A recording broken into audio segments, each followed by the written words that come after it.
नाही तर हे हे महत्त्वाचं आहे ना. हेच मी तुम्हाला सांगण्याचा प्रयत्न करतोय की कुठे ना कुठे, आणि आपण हा रोल खूप महत्त्वाचा आहे. म्हणजे जरी आम्ही राजकीय व्यक्ती म्हणून कुठेतरी ह्या विषयांवरनं बाजूला जात असू, मला वाटतं इथे मीडियाचा रोल फार महत्त्वाचा येतो की आम्हाला तिथे थांबून की ठीक आहे हे सगळं तुम्ही बोलताय, पण माझ्या राज्याला काय मिळणार आहे, माझ्या शहराला काय मिळणार आहे, माझ्या जिल्ह्याला काय मिळणार आहे, सामान्य नागरिकांना काय मिळणार आहे, हे प्रश्न जे आहेत ते जेव्हा आपल्याकडून येतात आणि सातत्याने लावले जातात ना, तिथे आम्हाला उत्तर देणं गरजेचं होतं. आता एक पॅटर्न झालं, तुम्ही बघा ना, आज पण महाराष्ट्रामध्ये बीड असेल किंवा परभणी असेल, कितीही आम्ही आंदोलन आणि आक्रोश केलं, मग विधानभवनात असेल, विधानभवनाच्या पायऱ्यांवर असेल, जिल्ह्यांमध्ये असेल, मोर्चे निघाले, सगळं काही झालं, तुम्ही पण बातम्या त्याच्या रोज दाखवताय, अगदी म्हणजे सगळं पुरावे सकट दाखवताय. मुख्यमंत्री ऐकतायत का? म्हणजे बीडमध्ये जे झालं अतिशय वाईट झालं. एक नागरिक म्हणून असं कोणाबरोबर व्हायला नाही पाहिजे, पण जी व्यक्ती होती ती भाजपचेच सरपंच होते. जर भाजपचेच कार्यकर्त्याला महाराष्ट्रात न्याय मिळत नसेल तर कोणाला मिळणार? परभणीत जे झालं की पोलीस कोठडीत एकाला मारलं की त्याचा मृत्यू झाला, त्याची चौकशी का नाही होत आहे? का त्याच्या मागचं सत्य बाहेर येत नाहीये?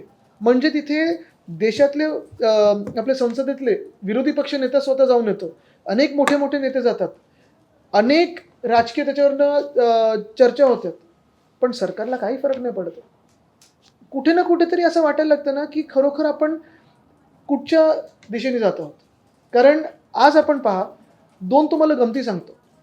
निवडणुकीच्या वेळी भाजपने दोन मोठे विषय चालवले होते. एक म्हणजे ते बांगलादेशी घुसखोर, बरोबर आहे. अजूनही तुम्हाला विचारतोय मी, आपल्या राज्यात बांगलादेशी घुसखोर हे आहेत की नाही ह्याचं उत्तर सरकारकडून स्पष्ट आलेलं नाहीये.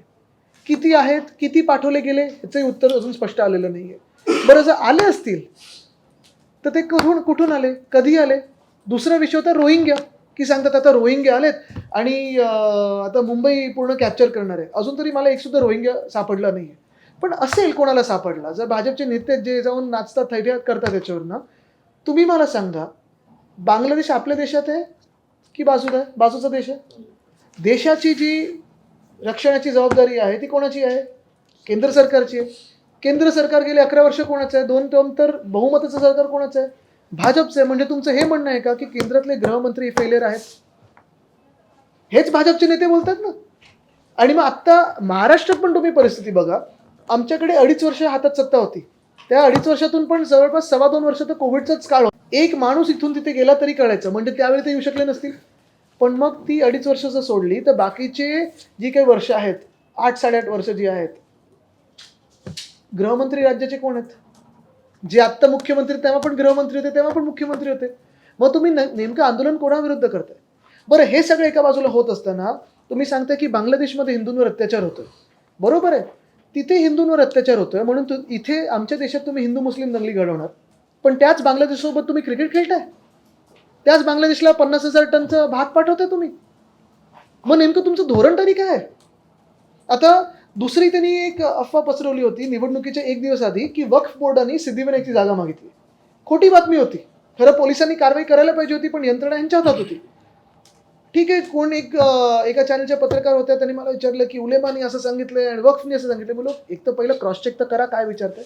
पण दुसऱ्या बाजूला जेव्हा तुम्ही आम्हाला सांगता की तुम्ही हिंदुत्वाचं सरकार आणणार, कालच चारकोपमध्ये गणपती बाप्पाच्या तुम्ही मिरवणुकीला थांबवलेलं आहे.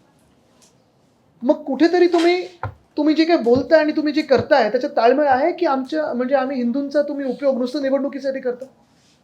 एक तर त्यांना मराठमोळं हिंदुत्व मोडून काढायचं.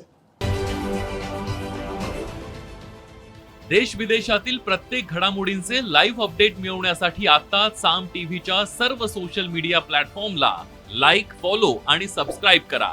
तसंच सर्व नोटिफिकेशनसाठी बेल आयकॉन प्रेस करायला विसरू नका.